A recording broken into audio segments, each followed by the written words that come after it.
میرے بھائیوں، آج ہمیں سوچنا ہے کہ آج دنیا میں جدھر دیکھیے بگاڑ ہے، فساد ہے، خون خرابے ہیں، لڑائی جھگڑے ہیں، اور ایک دوسرے کا حق مار لینا، ایک دوسرے پر ظلم کرنا، یہ تمام چیزیں عام ہو گئی ہیں۔ اگر ہم ٹھنڈے دل سے سوچیں آخر یہ برائیوں کی وجہ کیا ہے، کیوں برائیاں ہیں؟ ایک دوسرے پہ ظلم کرنا، ایک دوسرے کا مال لے لینا، ایک دوسرے کو ستانا، ایک دوسرے کو پریشان کرنا، اور آج کل میاں بیوی کے مسائل جو ہیں، آج زندگی کے کتنے پرابلم ہیں، عورتوں پر کتنا ظلم کیا جاتا ہے، کتنا انہیں ستایا جاتا ہے، کتنے ان کے حق کو پامال کیا جاتا ہے۔ کبھی بھی یاد رکھیے اللہ نے دو قسم کے حق پیدا کیا، ایک اللہ کا حق ہے، اللہ کا حق ہے، اور ایک بندوں کا حق ہے۔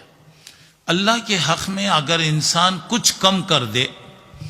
اللہ غفور الرحیم ہے، اللہ معاف کرنے والا ہے، چاہے تو وہ معاف کر سکتا ہے، چاہے تو وہ پکڑ بھی سکتا ہے۔ لیکن انسانوں کے حق میں اگر ہم کم کر دیں، انسانوں کا حق اگر ہم ادا نہ کریں، میرے بھائیوں اچھی طرح سن لیجئے، اس وقت تک اللہ معاف نہیں کرتا جب تک کہ وہ بندہ معاف نہ کرے۔ مثلا کسی کا قرض ہے، کسی کے پاس آپ نے لیا، زندگی میں ضرورت پڑتی ہے، آپ نے لیا،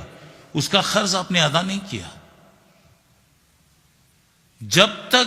اس کی طرف سے معافی نہ ہو یا اس کا قرض ادا نہ کیا گیا، کچھ بھی نہیں ہو سکتا۔ دیکھیے نبی کریم صلی اللہ علیہ وسلم کے زمانے میں مسجد نبوی میں بہت سے جنازے آتے تھے، ہر قسم کے لوگوں کے جنازے آتے، مگر نبی کریم صلی اللہ علیہ وسلم کبھی نہیں پوچھتے تھے یہ جنازہ کس کا ہے،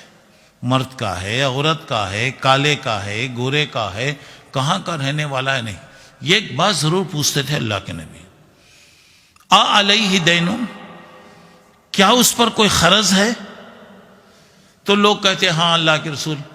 یہ قرض دار تھا، یہ کسی کا باقی تھا۔ تو اس وقت اللہ کے نبی کیا کہتے تھے، غور کیجئے، صلو علی صاحبکم،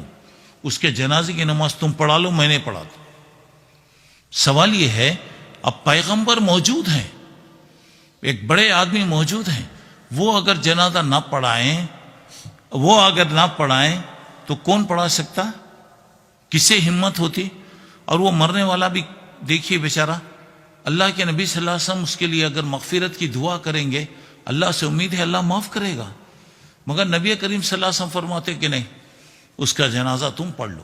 تو کوئی اللہ کا بندہ جماعت میں سے کہتا ہے کہ اللہ کے رسول اس کا جو بھی قرض ہے میں ادا کروں گا، اپنے اوپر جب ذمہ داری لیتا تو اللہ کے نبی آگے بڑھ کر نماز جنازہ پڑھاتے۔ جب اللہ مسلمانوں کو سہولت دیا، چاروں طرف سے مسلمانوں کے بیت المال میں پیسہ آنے لگا، تو اللہ کے رسول صلی اللہ علیہ وسلم پوچھتے کیا بھئی اس پر کوئی قرض ہے؟ کہا جاتا کہ ہاں، تو اللہ کے نبی کہتے ٹھیک ہے، اس کا جو بھی قرض ہے میں ادا کروں گا۔ یہاں تک کہ اگر کوئی اللہ کے راستے میں شہید ہو گیا،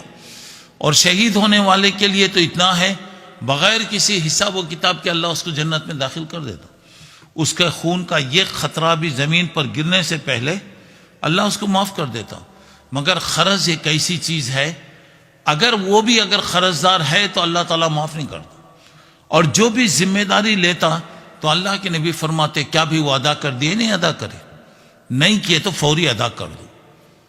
کیونکہ مرنے والا جب تک اس کا قرض ادا نہیں کیا جاتا وہ بیچارہ سکون سے نہیں رہتا۔ تو اب یہاں پہ ذرا غور کر کے دیکھیے انسانوں کا حق کتنا بڑا ہے۔